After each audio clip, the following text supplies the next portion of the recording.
Welcome everybody. New Instructional. You probably already read the title, so you know what this is. We're doing bonks. Now, I've done a video on nudges, curb nudges. Very similar, just more to the extreme. It's pretty much the same concept. We're just going to do it at speed, and we're going to go for height and or distance. And you can go intentionally for height, you can go intentionally for distance. I intend to show you how to do both. And a little curb like this is a perfect place to do it. You can do it with a 2x4, as I showed in the Float Life Fest video. I encourage you to check those out. I did a clinic at the Float Life Fest 2017. All three parts are up on YouTube in their entirety. The audio is okay. This audio will be really good. So if you couldn't hear the audio on that one, this you'll hear really well because it'll be coming through my AirPods. So you saw me just do a nice bonk down this. You saw me do a nudge back up it, switch.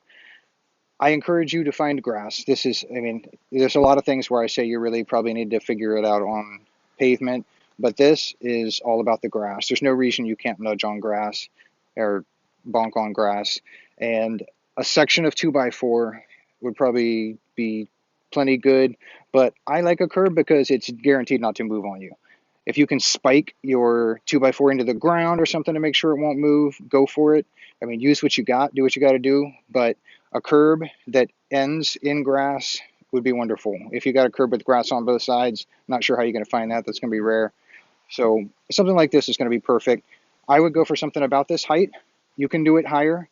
You can do it on anything pretty much up to about half the height of the wheel.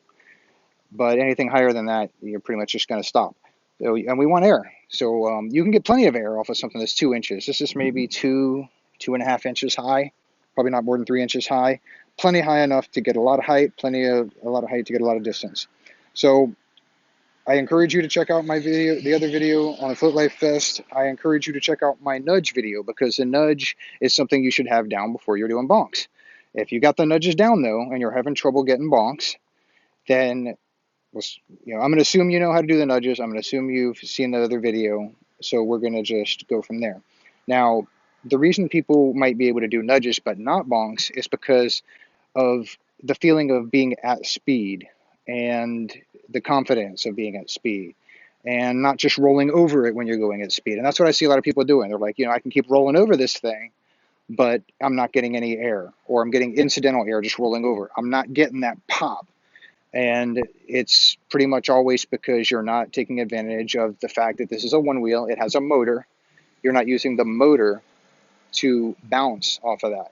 So there's a couple things that have to be done right, that have to go right as you approach the curb. And you don't need speed. You can be at a stop pretty much and do it.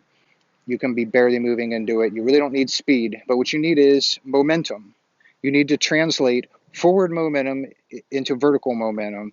And you can do that through the bounciness of your rubber tire, through speed, and through the actual drive of a 1 horsepower motor climbing the obstacle. So what you already know about the nudge. The nudge you can do from a complete stop. You're going to put the nose down, pop it up, and scoot it over. But what we're doing here is it's pretty much everything but a little extra of it. Now, one thing that's good about thinking about the fact that we're doing something similar to a nudge is because with a nudge, you need to scoot your hips. You need to shift your hips. You can get that Elvis pop. So I see a lot of people and they're rolling over. They're getting light on their feet as they pass over the obstacle, but they're not getting air. And a lot of that is because they're not giving that little extra oomph. They're not scooting the board. And if you know how to nudge, you're kind of got to pop up and get a little bit of that scoot.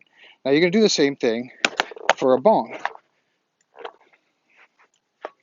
Now I'm going to approach with barely any speed and try to pay attention to my hips. Now I'm going to push down on the nose. You got to push down on the nose to engage the motor. You're going to roll with a little bit of speed. I'm going to get light on my feet. I'm going to lift my rear foot. It may come completely off the board. All this is stuff that you do for a nudge. But to get the bonk, I'm going to also push the board with my hips. A little bit of push. See? Not really much speed. Push. Now, that's also how you can choose between going for height and going for distance. It's in the way you push your hips. So let's get the bonk down first, and then I'll see if we can try to get sophisticated enough that we can not only do a bonk properly, but we can choose to go for height and or distance, tune it for height or distance. So we everything that we do with a nudge. So the most common things that I see, if you know how to do the nudge, you should be bonking. It's just not that much more difficult. And so what I'm seeing in a lot of people's videos is as you roll over, I don't see that nose tip down. You want that nose to tip down. And now if we were in slow motion here, I'd be cruising along, and right as my nose needs to go over first. You don't want to cram the nose into the side of the obstacle. I've seen it happen. I've done it. We all done it.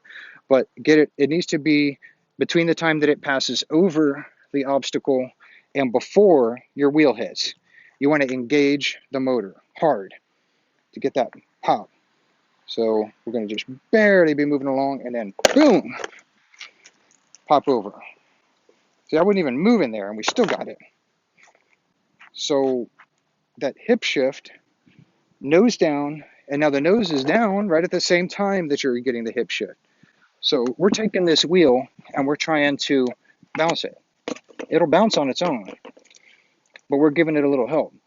We're also getting light on our feet so that when we pop it, we're not holding it down with our body weight. We all know how to get light on our feet by now. If you've seen the other videos, you know what we're talking about. Getting light on your feet, getting a little mini jump. Some people call it a mini jump. And that's going to allow the board, if you are successful in getting that bounce, to give it room to pop. If you're stopping it with your feet, if you're stopping it with your body weight, it's going to stop right there. It's going to have a ceiling. It's going to hit the bottom of your feet, and it's not going to go up. So you also do want that mini jump. You want to have your feet in the air. And now sometimes I'll hit a bonk, and I'll hit it exactly the same the next time. And the only difference is that I lift my knees way up, and it gets way more height than I expected because that you got that little bit of bounce pop. So I'm just going to do a couple more. Try to pay attention to all of those things. One thing that's helpful when learning a challenging trick that has multiple important aspects is to focus on one aspect at a time. Now that means you may have one thing that's causing you problems. Now you watch the video and you say, man, I'm doing that. My board's staying pretty flat.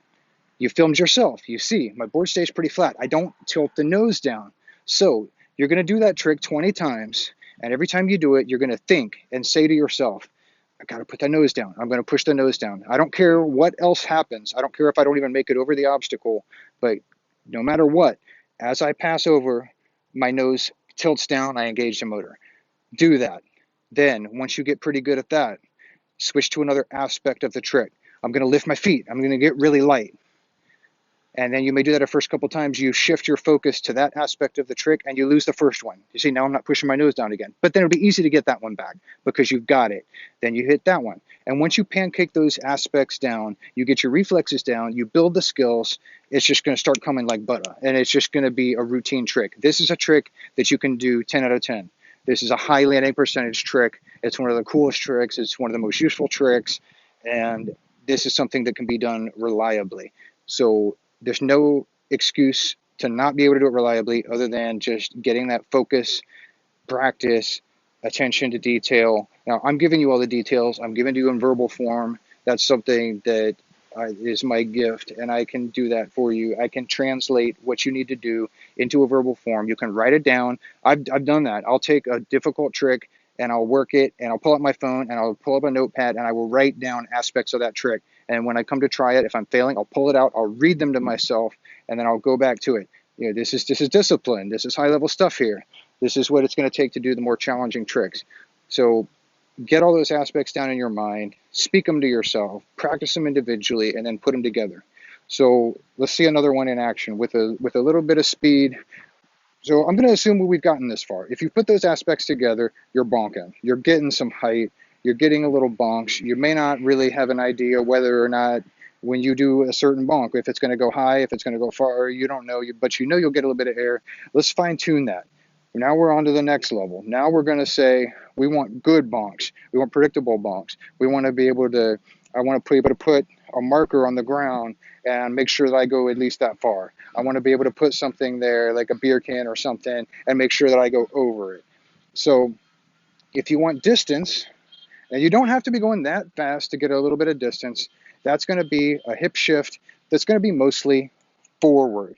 You're going to kind of roll in, looking far ahead, looking forward, and you're going to pop the nose like usual, but you're going to be just kind of lean forward and keep the forward momentum going, keep a forward lean all the way through. It's going to get you your maximum distance. You're not going to pull up so high because you don't need to. You're not going for height. Height can translate into distance, but not if you're going for the most distance possible. You don't need that much height. So it's going to look a little bit like this.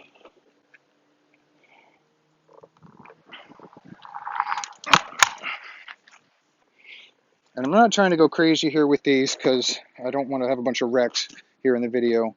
So you can kind of see where I kept rolling. I didn't really push for that straight up max height style maneuver. So this time I'm going to go for height and see if you can spot the difference.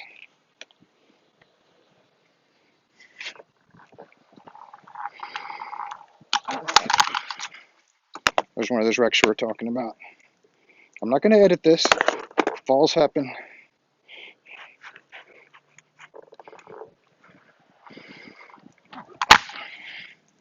Do you see how, I mean, and that wasn't perfect, so I've certainly done better. I'm sure we've all seen better. You can see how I got my feet really high. Now, optimally, I would have gone with a little bit more speed for that, but I didn't have that forward lean. I wasn't pushing out for the distance. I was kind of coming in, getting my pop, getting my back foot up, but shifting in and up and getting my feet up.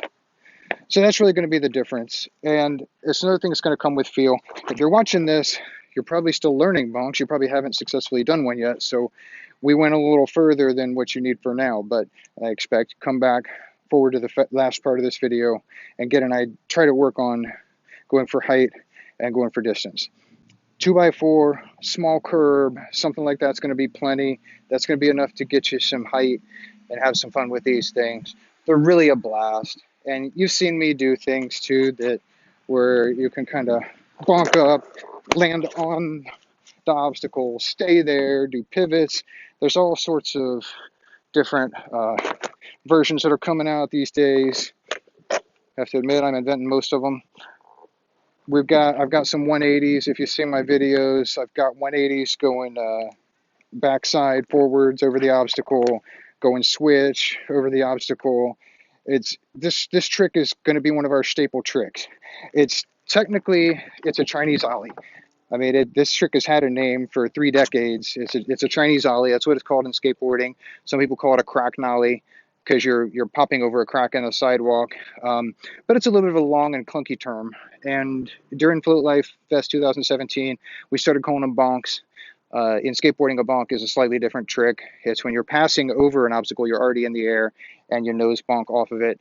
But I think it fits pretty well. It needs to be short. I think it should be 1 syllable. This is our Ollie in our sport. This is going to be one of our staple tricks. It needs a nice short name. So I think bonk is appropriate. Hopefully that'll stick.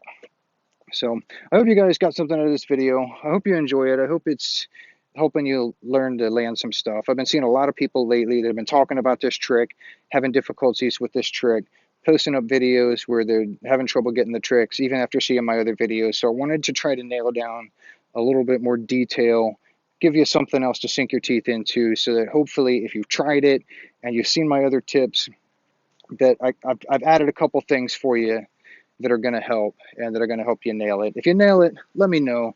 I like to know that I've been able to help in some way. And if I'm missing anything, if there's anything that you'd like to have added, sure, let me know. If I screwed something up, let me know.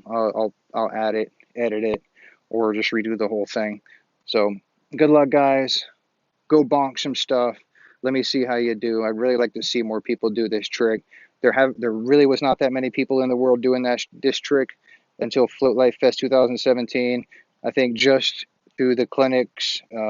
First, Jeff McCosker did a nice clinic on this trick at the beginning of the first day. I did one later in the day, and just between those two clinics, we probably tripled the number of people in the world that can do bonks on a one wheel. So let's get some more. I want to see you guys all doing it. Show me what you got.